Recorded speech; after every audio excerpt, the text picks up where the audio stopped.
Shalom Bapak Ibu yang terkasih dalam Tuhan. Puji nama Tuhan, kita kembali bertemu di ibadah online GPPS Kampung Duri. Dan saya berharap di tengah situasi dan kondisi yang mungkin saat ini kembali mengkhawatirkan, tapi saya percaya bahwa setiap kita punya kekuatan baru. Kita diberikan sukacita yang baru bagi Tuhan untuk kita boleh menghadapi situasi sulit ini dengan penuh semangat dan dengan sukacita. Dan biar kiranya kita boleh terus bersandar kepada Tuhan, berharap kepada Tuhan, dan mengandalkan Tuhan di dalam setiap kehidupan kita, serta kita juga boleh terus untuk diingatkan, menerapkan protokol kesehatan di dalam hidup kita. Mari hari ini, biar kiranya meskipun kita masih tetap beribadah dari rumah, tapi saya berharap kita tetap beribadah dengan sukacita dan dengan penuh kerinduan kepada Tuhan kita. Sebelum kita mulai ibadah kita pada pagi hari ini, biar kiranya kita boleh kembali bersama-sama bersatu hati, kita akan berdoa. Bapa, kami mengucap syukur terima kasih Tuhan untuk setiap anugerah-Mu bagi kami. Kalau sampai hari ini kami boleh tetap ada dan kami boleh tetap di dalam lindungan-Mu ya Tuhan. Sungguh semua hanya karena kasih karunia-Mu, semua hanya karena anugerah-Mu Tuhan. Kalau sampai hari ini kami boleh ada di dalam keadaan yang baik dan kami tidak kekurangan satu apapun, kami percaya bahwa ada kuasa dan karya Tuhan bagi hidup kami. Terima kasih Tuhan, biar kiranya pagi ini Tuhan, kami mau naikkan setiap pujian syukur kami kepada Allah. Kami mau naikkan setiap rasa syukur kami, sebab Engkaulah Allah yang layak untuk ditinggikan, Engkaulah Allah yang layak untuk dimuliakan, dan kami mau serahkan setiap hidup kami untuk pagi ini. Kami juga boleh menyatukan diri kami di dalam perjamuan kudus Tuhan, sehingga Tuhan hadir di tengah-tengah kami, melawat kami, dan juga Tuhan yang memberkati setiap keadaan kami. Terima kasih Bapa, terima kasih Tuhan. Biar kiranya ini doa kami, ini kerinduan kami, Allah yang terus menuntun kami pada jalan kebenaran, sehingga kami boleh terus dibukakan untuk kami berjalan di dalam kehendak-Mu saja. Terima kasih Bapa, terima kasih Tuhan. Kami mau sambut ibadah pada pagi hari ini dengan penuh sukacita dan dengan penuh antusias untuk kami memuliakan nama Tuhan. Hanya di dalam nama Tuhan Yesus, mari kita yang siap untuk memuji Allah, kita sama-sama katakan, amin. Mari kita mau siapkan hati kita untuk kita memuji nama Tuhan. Mari kita memuji Dia dengan semangat. Kita mau naikkan pujian oleh darah anak domba. Haleluya. Kita boleh bertepuk tangan di rumah. Sekarang telah tiba keselamatan dan kuasa dan pemerintahan Allah kita, kuasanya yang diurapinya, karena telah dilemparkannya para pendakwa kita. Sekarang telah tiba. Sekarang telah tiba keselamatan dan kuasa dan pemerintahan Allah kita, kuasa Dia yang diurapi.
Mari kita mau siapkan hati kita untuk kita boleh memuliakan nama Tuhan.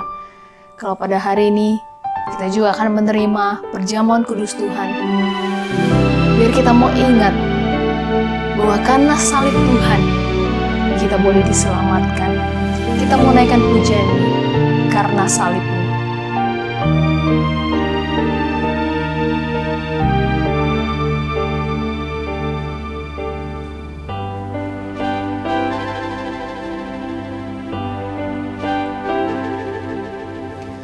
Hanya Kau Tuhan di hidupku,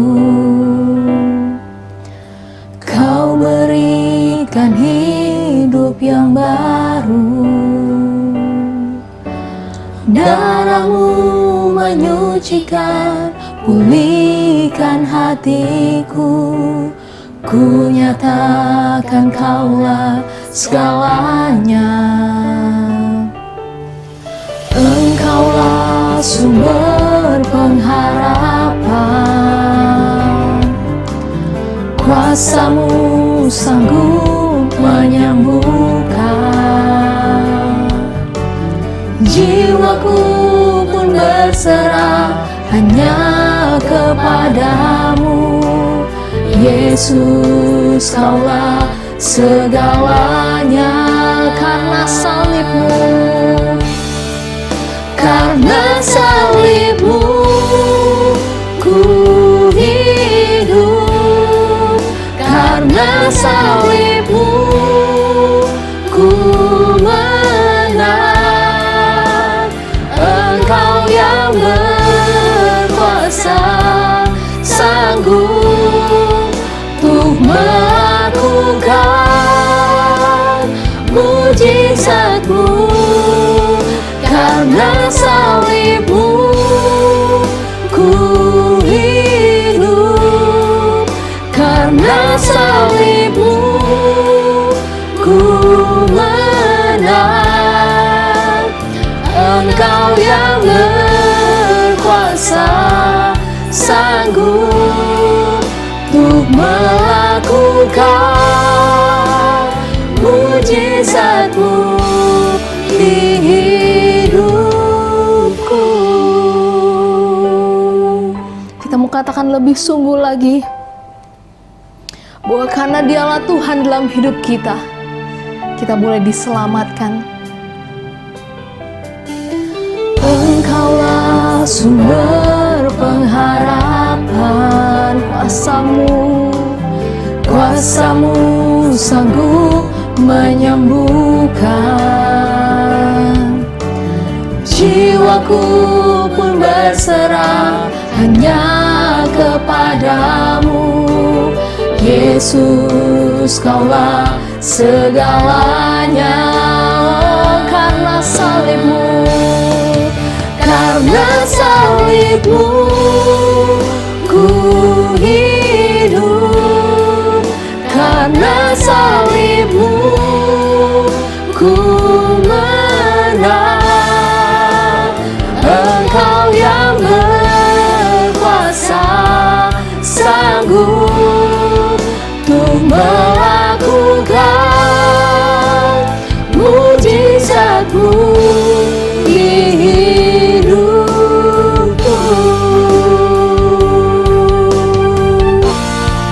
Biarlah kita percaya bahwa Dia yang sanggup untuk melakukan mujizat bagi kita.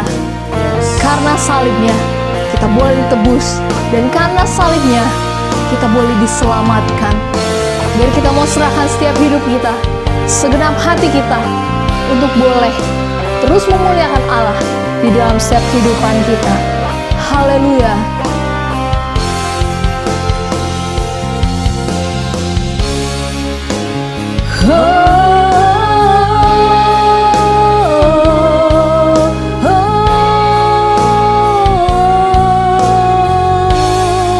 Terima kasih Tuhan, karena salib-Mu yang mulia bagi kami ya Bapa. Haleluya. Kita mau katakan dengan lebih sungguh lagi, karena salib-Mu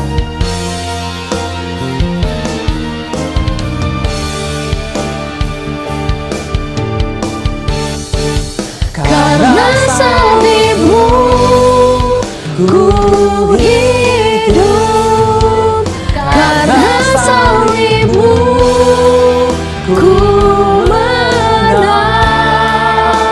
Engkau yang berkuasa, sanggup untuk melakukan mujizatmu. Karena salibmu, ku hidup. Karena salibmu, ku menang. Engkau yang berkuasa, sanggup untuk melakukan mujizatmu di hidupku.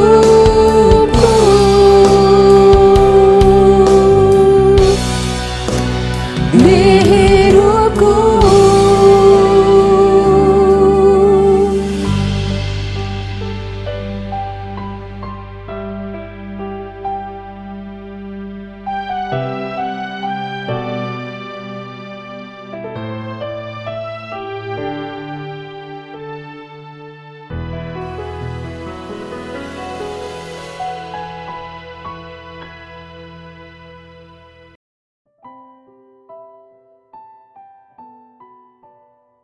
Mari bersama-sama kita berdoa.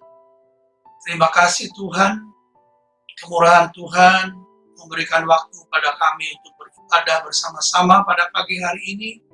Kiranya Tuhan tolong, Tuhan hadir di tengah-tengah kami, sehingga benih firman Tuhan yang sebentar kami akan dengar dan yang akan ditaburkan hanya akan jatuh pada tanah hati kami yang baik, sehingga kami boleh dapat merasakan pertumbuhan dan benih tersebut boleh bertumbuh bahkan berbuah bagi hormat dan kemuliaan nama Tuhan.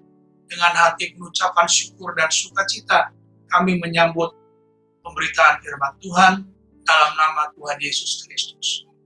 Amin. Bapak, Ibu, dan saudara-saudara yang dikasihi Tuhan, saya ucapkan selamat pagi, selamat kita dipertemukan dalam kasih Tuhan. Sekalipun kita masih tetap berada di dalam masa pandemi yang sangat sulit ini, namun Tuhan memberikan kepada kita kesempatan untuk beribadah, sekalipun itu kita lakukan secara online, tidak mengurangi kekusukan, tidak mengurangi berkat Tuhan yang Tuhan akan berikan kepada kita, oleh karena di dalam ibadah tersebut nama Tuhan kita serukan, dan nama Tuhan kita puji, nama Tuhan kita muliakan.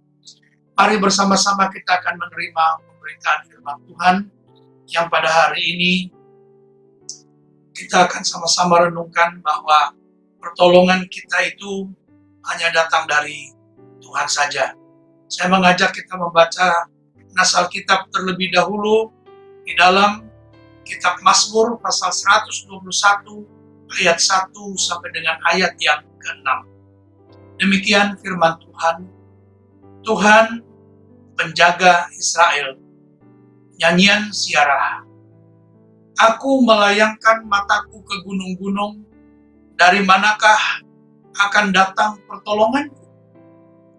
Pertolonganku ialah dari Tuhan yang menjadikan langit dan bumi. Ia takkan membiarkan kakimu goyah. Penjagamu tidak akan terlelap. Sesungguhnya tidak terlelap dan tidak tertidur penjaga Israel.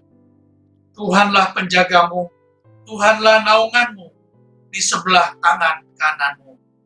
Matahari tidak menyakiti engkau pada waktu siang, atau bulan pada waktu malam. Tuhan akan menjaga engkau terhadap segala kecelakaan.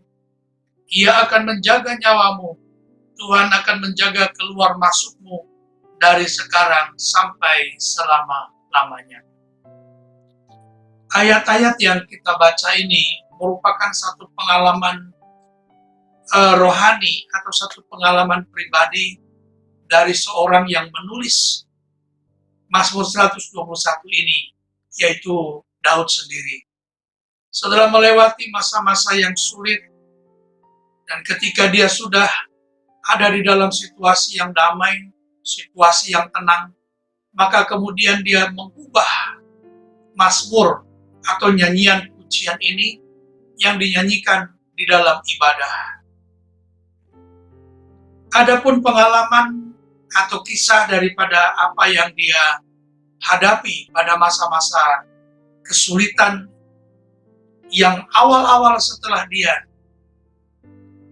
diurapi menjadi raja, setelah Samuel datang ke rumah ayahnya, lalu Tuhan menentukan pilihan kepada dirinya untuk menjadi raja atas Israel.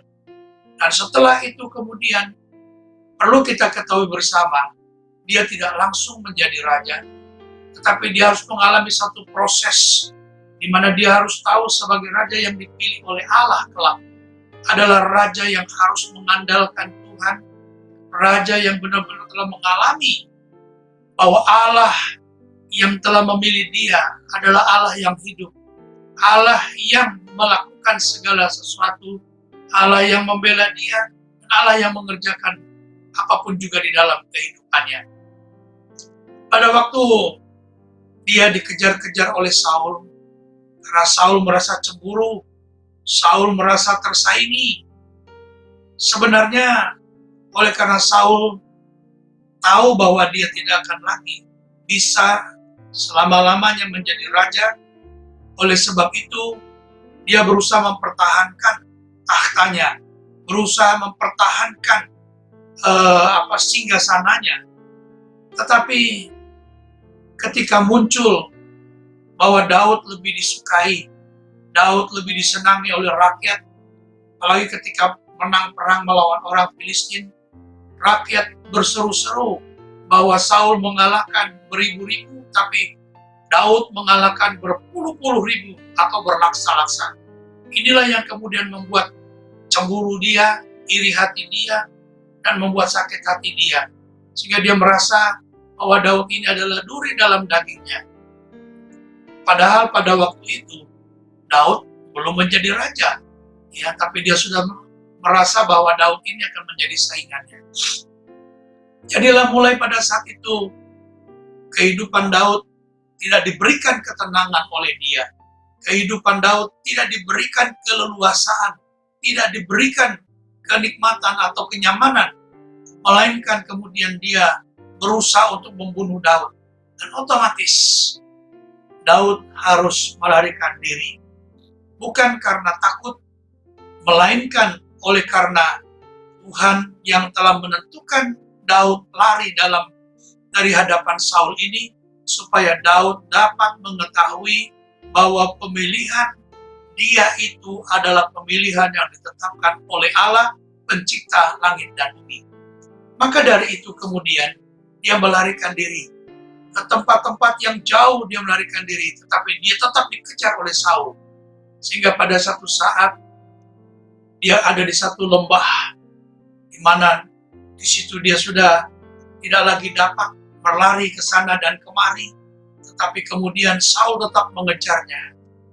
Nah, di waktu-waktu seperti itu, di waktu-waktu yang terjepit itulah, kemudian dia mulai memberikan perhatiannya bukan kepada usahanya sendiri, bukan kepada apa yang harus dia lakukan, tetapi kemudian dia memberikan pernyataan di awal daripada apa yang dia gubah itu sendiri. Dia melayangkan matanya ke gunung-gunung. Dia mencari dari mana akan datang pertolongan. Berarti kita tahu bahwa pada situasi tersebut sudah tidak mungkin lagi dia dapat melarikan diri daripada Saul, sudah tidak ada jalan lagi, sudah tidak ada kesempatan bagi dia untuk dapat menyelamatkan dirinya. Maka kemudian dia memberikan tulisan, melayangkan matanya ke gunung-gunung. Dia mengharapkan ada pertolongan yang datang. Kenapa dia dikatakan di sini melayangkan matanya ke gunung-gunung? Saudara-saudara, dalam kepercayaan kuno, gunung itu diyakini atau dipercayai sebagai tempat daripada istana daripada para dewa atau yang disebut dengan pantheon. Di puncak-puncak gununglah diyakini bahwa para dewa itu berdiam. Oleh sebab itu banyak orang, kita tahu bahwa dalam mencari sesuatu yang sifatnya supranatural atau adikodrati, kebanyakan mereka mencari ke arah gunung. Ya, kita sudah tahulah dalam hal ini ya, ke gunung-gunung mereka mencari. Di dalam kepercayaan yang lama tersebut. Nah, sekaligus di sini, Daud ingin membuka mata para pendengarnya, ingin membuka mata seluruh rakyatnya kelak. Mereka yang akan membaca tulisannya ini atau mendengarkan nyanyian ini. Daud sudah melayangkan matanya ke gunung-gunung. Dia tidak lagi dapat tidak lagi dapat mengharapkan adanya pertolongan dari atas gunung tersebut. Dia tidak lagi mengharapkan datangnya pertolongan dari kuasa-kuasa lain. Oleh sebab itu, dia bertanya, dari mana akan datang pertolongan? Dari pihak manusiakah? Jelas, pada saat itu, dia tahu persis bahwa pihak manusia tidak lagi dapat memberikan pertolongan kepada dia. Oleh sebab, tidak ada seorang pun yang sanggup melawan kuasa raja pada saat itu. Raja berkuasa mutlak. Tidak ada seorang pun yang dapat menolong dia. Seorang manusia yang dapat menolong dia. Atau juga kemudian dia tahu bahwa tidak ada kekuatan-kekuatan lain yang dapat memberikan pertolongan kepada dia. Sebab Saul seorang raja yang sangat berkuasa. Manusia, keluarganya yang juga merupakan sebagian besar keluarganya, saudara-saudaranya adalah tentara-tentaranya Saul, tidak dapat memberikan pertolongan pada Daud pada waktu itu. Dia mengharapkan, dari mana akan datang pertolongan? Ini satu pertanyaan yang saudara dan saya coba sama-sama juga renungkan pada pagi hari ini. Ketika kita menghadapi masa-masa yang sulit. Ingat, masa pandemi ini Tuhan izinkan terjadi di tengah-tengah kita. Tuhan izinkan terjadi pada masa kita, di mana kita hidup. Kita tahu bahwa ada beberapa orang yang kita kenal, bahkan mungkin keluarga kita yang dekat atau keluarga kita yang jauh telah alami masa-masa yang sulit ini, telah mengalami terpapar virus COVID-19 ini, dan mereka telah menjadi korban. Sedangkan kita diperhadapkan juga pada masa ini, ya sudah 1,5 tahun kita melewati masa-masa yang sulit ini dan juga belum reda. Kita memaklumi juga, atau kita tahu bahwa pada masa sekarang di mana kita hidup ini virus COVID-19 ini telah berkembang begitu rupa dan mengganas, ya, tidak terbendung lagi. Masa-masa yang sulit ini telah menjadi berlipat kali ganda dengan ditemukannya varian-varian daripada virus COVID ini. Dan yang paling ganas yang kita ketahui sekarang ini adalah virus Delta. Saudara-saudara, kita mau cari kemana pertolongan ini? Ya, pemerintah dengan segala daya dan upayanya telah berusaha menolong rakyatnya dengan menyelenggarakan vaksin secara gratis di mana-mana. Dan kemungkinan kita, di antara kita sudah ada yang divaksin. Tetapi ternyata kita temui juga bahwa orang yang sudah divaksin itu juga masih bisa terpapar. Ada beberapa teman saudara kita yang kita kenal terpapar COVID lagi sekarang ini. Setelah mereka juga sudah divaksin, bahkan sudah 2 kali vaksin. Itu sebabnya ini menjadi satu perenungan.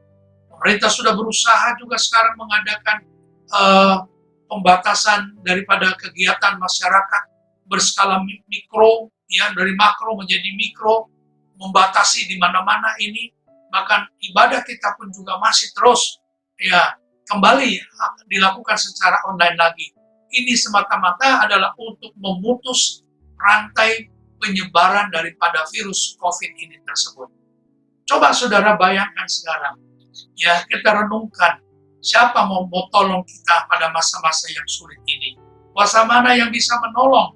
Ya, oleh sebab itu, Daud mengajak kita pada pagi hari ini untuk kita belajar sama seperti dia, melayangkan mata kita ke gunung-gunung, artinya jauh mengatasi kemampuan daripada kehidupan kita manusia.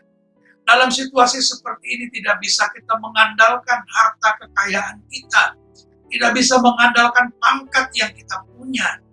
Ya, dalam sulit ini baru masa peperangan yang sebenarnya kita masih bisa dapat merasakan hidup ini.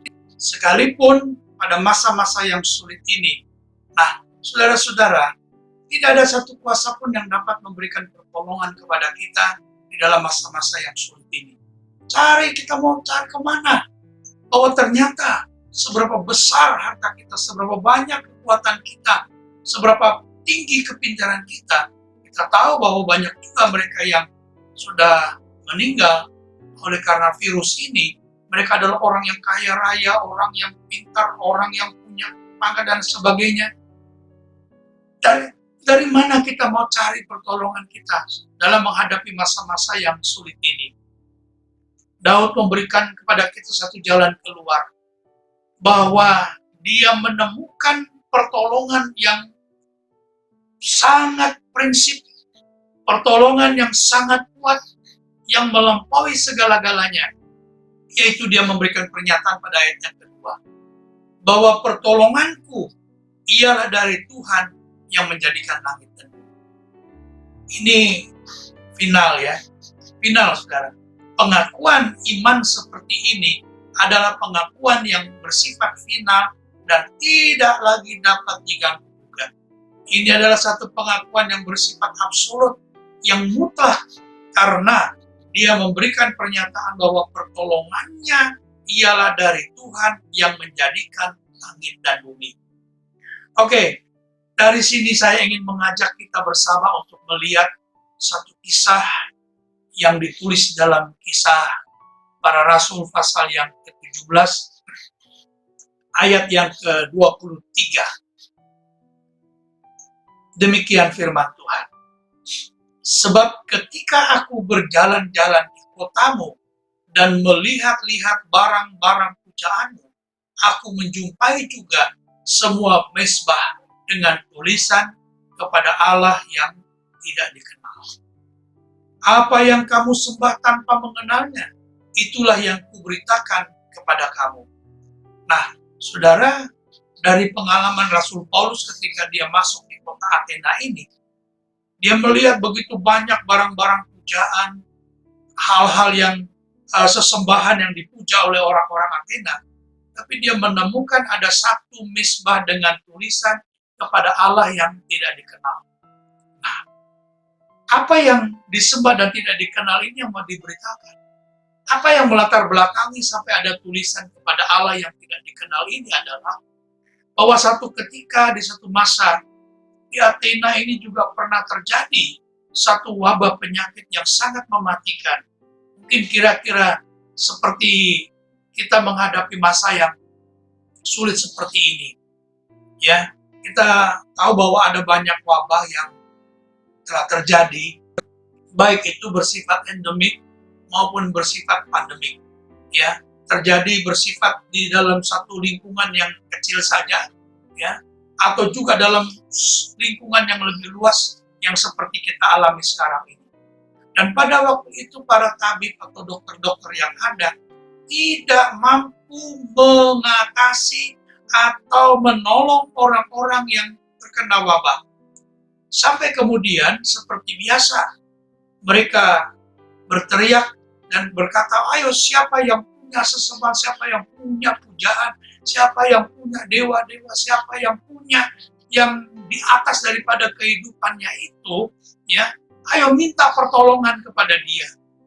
Ya, minta pertolongan. Nah, hal yang sama seperti ini juga, ini pernah terjadi ketika dalam cerita Yunus, ya, dalam perjalanan menuju ke kemana ini, ke Tarsus, ya. Nah, di situ di tengah perjalanan itu kan kapalnya dihantam ombak yang besar. Lalu kemudian mereka mulai berteriak memanggil Tuhannya masing-masing, memanggil dewanya masing-masing, sampai kemudian didapati Yunus ini adalah seorang yang punya kepercayaan di antara kepercayaan yang ada pada waktu itu, yaitu percaya kepada Yudaisme. Nah, Di situ dikatakan buang undi. Nanti siapa yang terkena undi ini, setelah mereka berteriak meminta pertolongan kepada sesembahan mereka, baru akan kenyataan di situ. Dan ternyata di situ dipakai dewa mana yang nanti akan lebih baik di situ. Ini sama yang dialami oleh orang-orang Athena, bahwa kenyataan tidak ada lagi kuasa yang lain, lalu mereka kemudian memberikan pernyataan, ya, bahwa siapa saja, dewa mana saja yang dapat meredakan ini wabah akan mereka sembah. Dan terjadilah kemudian, ya, ada satu kuasa yang mereka sendiri tidak tahu datang dari mana, karena memang mereka belum mengenalnya. Wabah itu kemudian surut, wabah itu berhenti, dan mereka kemudian memulai memberikan, ya, sajian-sajian. Mereka mulai menyediakan korban-korban, mereka mulai mengadakan sembahan-sembahan mereka, dan mereka di situ berkata, ini mezbah khusus untuk Allah yang tidak dikenal, atau dewa yang tidak dikenal pada waktu itu. Nah, saudara-saudara, ini karena mereka anggap sebagai sesembahan pujaan ini karena kuasa di atas kemampuan daripada manusia. Ketika Daud menghadapi masa-masa yang sulit itu, dia tahu bahwa manusia sudah tidak lagi dapat memberikan pertolongan, manusia tidak lagi dapat membantu dia, bahkan dirinya sendiri pun tidak lagi dapat membantunya, maka dia mulai mengarahkan kepada kekuatan di atas manusia yang melampaui kuasa manusia itu sendiri, melampaui kemampuan manusia. Dan dia tahu bahwa pertolongannya itu datang dari Tuhan yang menjadikan langit dan bumi, yang mengatasi kemampuan dia, mengatasi kuasa dia. Nah, disinilah pilihan atau pengakuan ini merupakan pengakuan yang mutlak, karena memang hanya Allah pencipta langit dan bumi yang dapat memberikan pertolongan. Dan dia kemudian di dalam ayat-ayat selanjutnya memberikan pernyataan tentang Allah yang sudah Tuhan yang menjadikan langit dan bumi ini adalah Tuhan yang tidak akan membiarkan kaki kita goyah, yang tidak pernah terlelap, yang tidak pernah tertidur, ya, tidak pernah alpa, selalu hadir di dalam kehidupan daripada Daud dan juga orang-orang yang percaya kepada dia. Yang kita tahu kemudian dalam satu ayat yang kita baca dalam kitab Ibrani pasal yang ke-13 ayat yang ke-5, bahwa sekali-kali Tuhan tidak akan membiarkan kita, sekali-kali Tuhan tidak akan meninggalkan kita. Seperti inilah yang kemudian menjadi satu keyakinan Daud, bahwa Tuhan tetap akan menjaga dia, Tuhanlah naungannya, ya, karena ada satu kekuatan yang menyertai kita hidup di tengah-tengah masa yang sulit ini. Saudara, dari sinilah beberapa khotbah yang pernah kita dengar, yang juga pernah saya sampaikan, bahwa keadaan dunia ini tidak pernah akan semakin menjadi baik. Dunia tidak akan pernah bertambah enak, dunia tidak akan pernah bertambah menjadi sesuatu yang menjanjikan, tetapi justru semakin hari akan semakin sulit. Kita tahu sekarang kesulitan sudah ada di mana-mana, dan semua orang merasakan hal yang sama. Mungkin kita belum merasakan secara berat, ya, tapi mereka ada yang sudah merasakan begitu beratnya. Ya, saudara-saudara, sampai satu kali saya masih teringat, ya, satu kisah sejarah pada tahun 1974. Ada seorang Perdana Menteri yang ketika dunia menghadapi kesulitan, dia berkata, siapapun yang bisa mengendalikan situasi dunia ini, itu kesulitan ekonomi pada waktu itu, ya, dia berkata, sekalipun setan akan kami sembah. Kita melihat ada campur tangan yang lain, ya, ada kuasa yang bermain di sini untuk memberikan kesulitan seperti ini. Dan Tuhan izinkan gereja Tuhan ini dalam situasi seperti ini sebagai satu penampian, sebagai satu penyaringan, ya, satu penyaringan untuk supaya kita lihat siapa yang tetap tinggal teguh. Memang terkadang kita menjadi goyah, ya. Kita lihat saudara, dalam situasi seperti ini, apakah semua daripada jemaat kita ini mengikuti ibadah online? Tidak, ya. Ada alasannya. Kami tidak tahu, ya. Kami tidak tahu teknologi, ya. Tidak tahu mempergunakan ini dan itu dan sebagainya, ya. Bukankah keluarga kita ada yang bisa? Karena sekarang HP ini setiap orang itu pegang, ya, hampir setiap orang pegang. Dan mereka sebenarnya bisa terbantu. Tetapi tidak bisa. Akhirnya mereka menjadi biasa. Kalau sudah seminggu, 2 minggu tidak beribadah, ya, sekalipun lewat online, ya. So kita tahu saudara, sekalipun tidak bisa ibadah tetap muka di gereja, Tuhan sudah menyediakan segala sesuatu itu sebelumnya, sehingga ketika kita harus ibadah secara online, kita tidak ada kesulitan lagi, ya. Semua sudah tersedia, Tuhan sudah siapkan.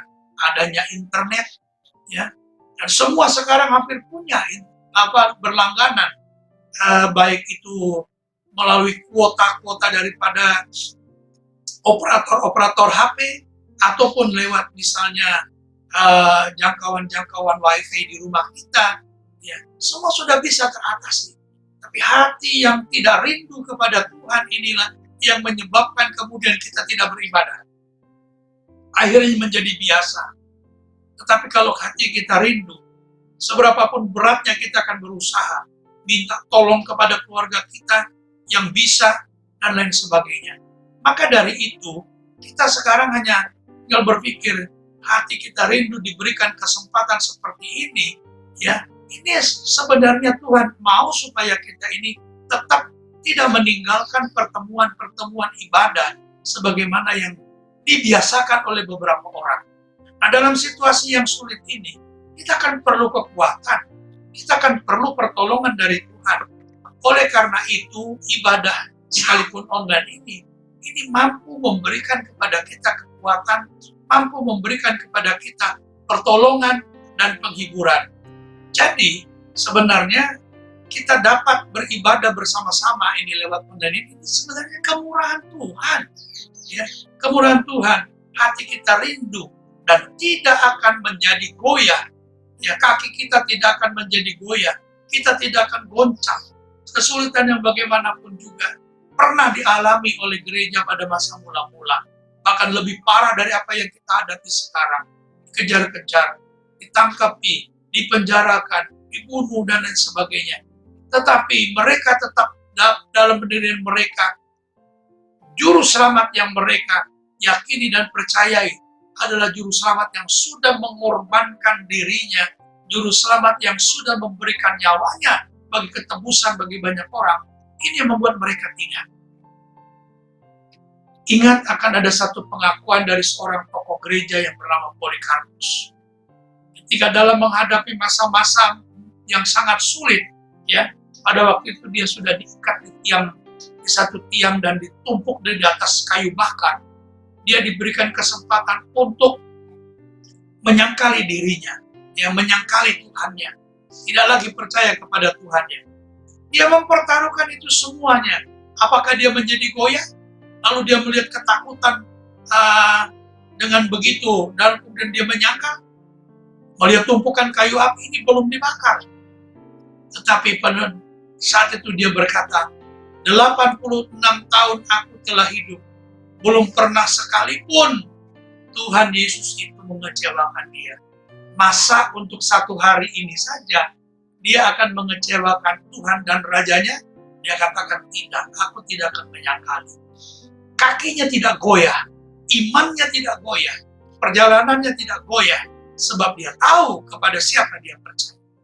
Dan memang akhirnya dia harus menghembuskan nafasnya itu di dalam kobaran api yang menyala-nyala, ya. Dan dia tidak, Tuhan tidak lepaskan dia dari situ. Ini untuk menjadi satu contoh bagi kita dalam keadaan apapun, kakinya tidak menjadi goyah. Pernah mengalami seperti ini, Sadrak, Mesak, Abednego, Daniel, ya. Sadrak, Mesak, dan Abednego ini masuk di dalam dapur api. Daniel masuk di dalam gua singa. Apakah membuat kaki mereka goyah, iman mereka goyah? Tidak. Karena mereka tahu bahwa pertolongan kepada mereka adalah dari Tuhan yang menjadikan langit dan bumi. Yang tidak pernah tidur, yang tidak pernah alpa dalam memberikan pertolongan. Saudara-saudara yang kekasih di dalam Tuhan, Ayat yang keenam memberikan pernyataan kepada kita. Matahari tidak menyakiti pada waktu siang, bulan tidak menyakiti pada waktu malam. Artinya, tidak ada satu kuasa pun yang dapat menyakiti kita, menggeser iman kita daripada Dia. Dan ini menjadi terbukti. Tidak sedikit mereka yang anak-anak Tuhan di tengah-tengah masa pandemi ini yang justru hidup diberkati oleh Tuhan, justru merasakan kebaikan Tuhan, bagaimana pertolongan Tuhan, baik dia itu disembuhkan daripada sakit COVID Ada beberapa anak Tuhan yang saya kenal, dia disembuhkan oleh Tuhan, padahal sebenarnya dia menderita itu sudah dalam keadaan yang cukup parah, apalagi ada komorbid atau penyakit penyerta dalam dirinya, tetapi Tuhan mampu melepaskannya. Saudara-saudara, sekalipun Tuhan tidak melepaskannya, tetap akan percaya. Itu pengakuan daripada Ayub. Bahkan pengakuan yang ekstrem ini, ditulis dalam kitab Ayub dengan satu pernyataan, sekalipun Tuhan itu membunuh kita atau tidak memberikan kesempatan kita hidup di dunia ini, Ayub akan tetap percaya kepada Dia.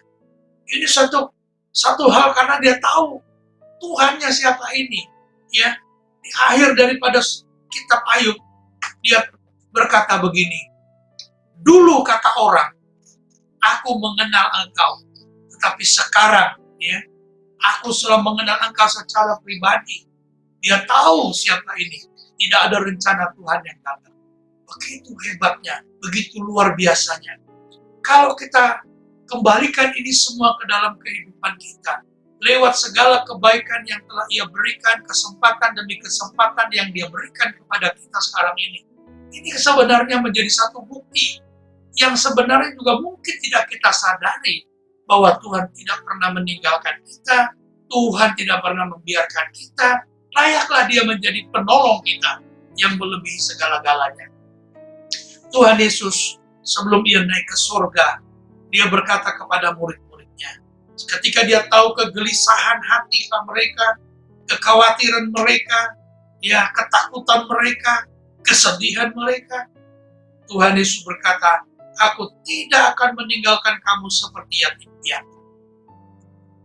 Dalam terjemahan lain dikatakan ini, bahwa Tuhan Yesus tidak akan membiarkan mereka dalam situasi yang tidak nyaman.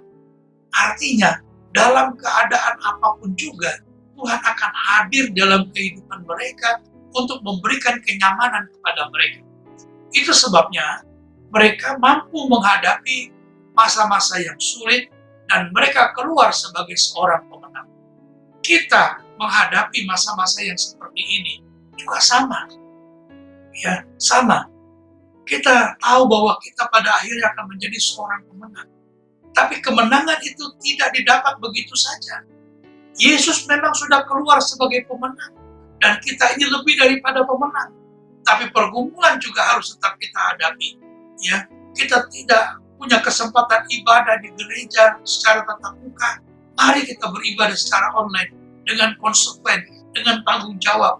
Tetap kita lakukan semua kewajiban kita dalam sebagai anak-anak Tuhan. Karena Tuhan sudah melakukan kewajibannya sebagai juru selamat, sebagai Tuhan yang menjadi penolong kita.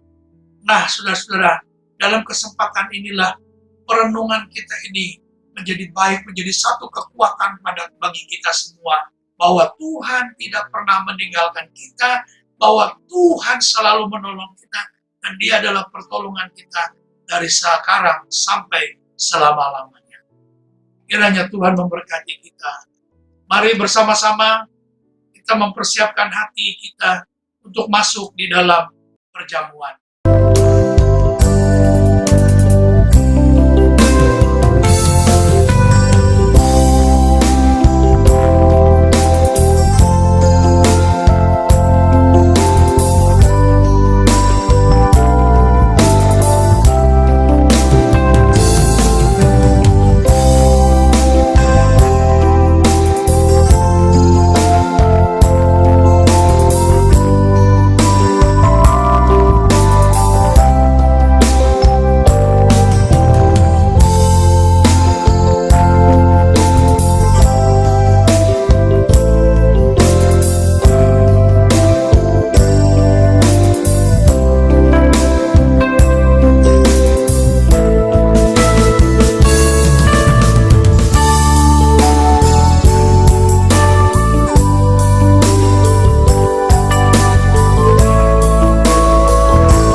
Kita tundukkan kepala masing-masing.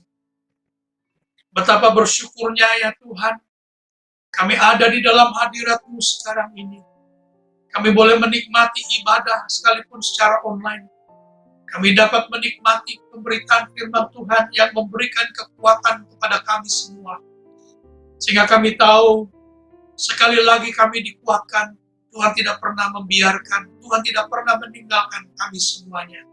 Dan ini diperteguh bahwa apa yang kami lakukan sekarang ini adalah untuk mengingat, mengenang bahwa Tuhan tidak pernah meninggalkan, yang akan menjadi satu di dalam kami. Ampuni kelemahan kekurangan kami ya Tuhan.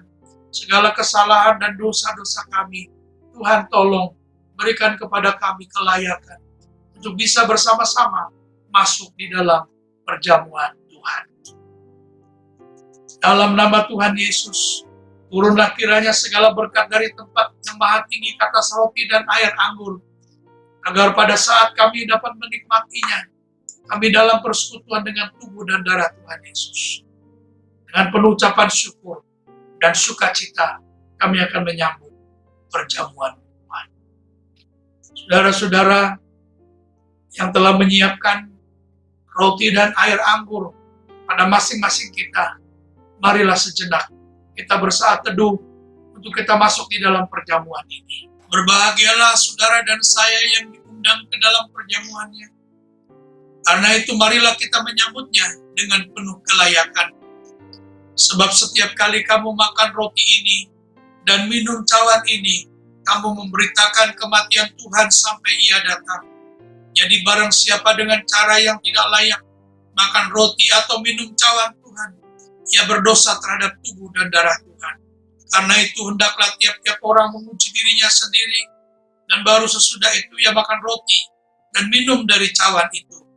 Karena barang siapa makan dan minum tanpa mengakui tubuh Tuhan, ia mendatangkan hukuman atas dirinya. Sebab itu banyak di antara kamu yang lemah dan sakit, dan tidak sedikit yang meninggal.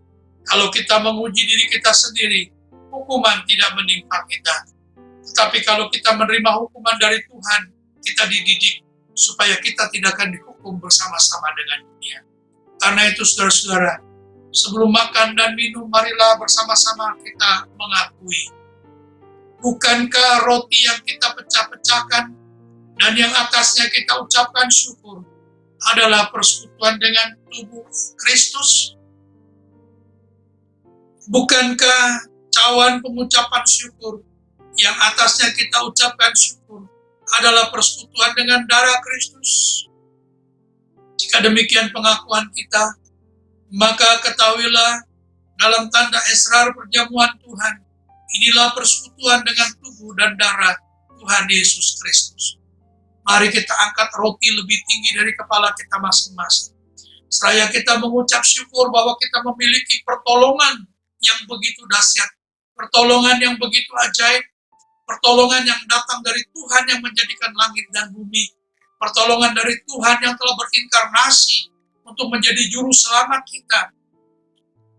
Biarlah kiranya pertolongan ini menjadi milik kita sampai selama-lamanya. Karena apa yang telah kuteruskan kepadamu, telah aku terima dari Tuhan, yaitu bahwa Tuhan Yesus pada malam waktu Ia diserahkan, mengambil roti, dan sesudah itu Ia mengucap syukur atasnya. Ia memecah-mecahkannya dan berkata, inilah tubuhku yang diserahkan bagi kamu, perbuatlah ini menjadi peringatan akan aku. Mari bersama-sama kita makan dengan percaya dalam nama Tuhan Yesus Kristus.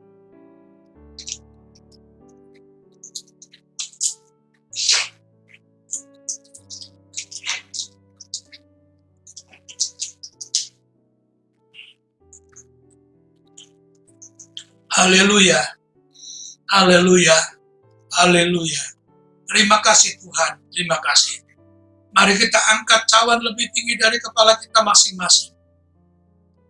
Demikian juga Ia mengambil cawan sesudah makan, lalu berkata, cawan ini adalah perjanjian baru yang dimeteraikan oleh darahku.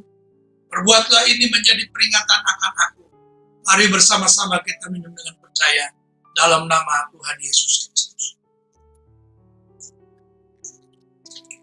Terima kasih Tuhan, mari kita bersama-sama memuliakan Tuhan. Mari bersama-sama kita menyembah Tuhan di dalam keadaan kita sekarang ini, dimanapun kita berada. Biar kiranya kita boleh dapat menikmati kasih karunia Tuhan terus-menerus sekalipun dalam masa-masa yang sulit. Saudara-saudara, mari kita tundukkan kepala bersama-sama. Terima kasih Tuhan, terima kasih buat segala kemurahan yang Tuhan berikan kepada kami. Terima kasih Tuhan, terima kasih. Dalam nama Tuhan Yesus. Amin. Saya kembalikan kepada yang akan meneruskan tugas. Mari kita berdoa untuk bersama-sama mengakhiri ibadah kita pada saat hari ini. Bapa di dalam surga, terima kasih untuk segala kemurahan dan kasih sayang Tuhan yang sudah memimpin ibadah kami dari awal sampai kepada akhir. Biar apalah kiranya yang kami lakukan dalam ibadah kami ini boleh memperkenankan hati Tuhan, sehingga Tuhan mencurahkan berkat atas kami sekalian.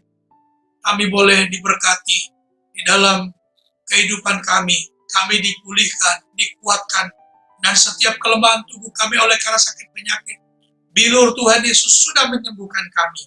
Terima kasih Tuhan, terima kasih Tuhan. Berkati usaha pekerjaan kami, rumah tangga kami, keluarga kami, keluarga besar kami dimanapun mereka berada, agar kami semua menikmati kasih sayang Tuhan. Terima kasih Tuhan, pada akhirnya kami akan akhiri ibadah pada pagi hari ini, di dalam nama Tuhan Yesus Kristus. Mari saudara-saudara, arahkan hati dan pandangan kita kepada Tuhan, terimalah berkat-Nya. Tuhan memberkati engkau dan melindungi engkau, Tuhan menyinari engkau dengan wajah-Nya dan memberi engkau kasih karunia. Tuhan menghadapkan wajah-Nya kepadamu dan memberi engkau damai sejahtera. Sehingga kita boleh bersama-sama menikmati berkat anugerah, damai dan sejahtera dari Allah Bapa kita, kasih karunia Tuhan kita Yesus Kristus, dan persekutuan Roh Kudus menyertai kita mulai dari saat ini sampai Tuhan Yesus datang kembali. Terpujilah nama Tuhan sampai selama-lamanya.